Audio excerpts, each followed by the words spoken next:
Kota Banda Aceh menuju sanitasi aman. Ayo, ayo, ayo.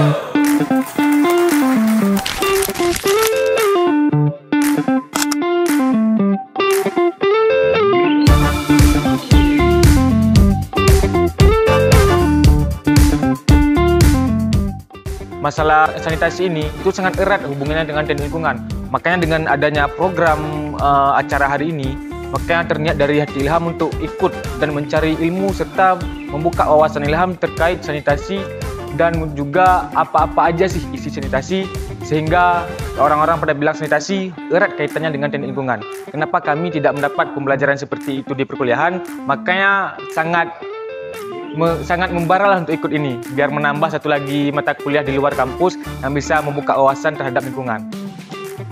Hal menarik yang saya dapat dari kegiatan ini tuh, pertama saya jadi tahu apa sih sebenarnya itu sanitasi.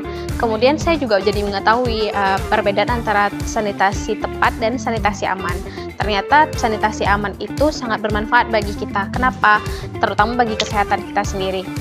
Kemudian dari sini juga saya tahu gimana sih tata cara untuk menjaga lingkungan kita terutama. Untuk kedepannya saya akan berkomitmen lebih untuk kegiatan ini. Kenapa? Dari kegiatan ini tuh manfaatnya tuh besar, bukan cuma untuk diri kita, tapi ternyata untuk lingkungan sekitar kita.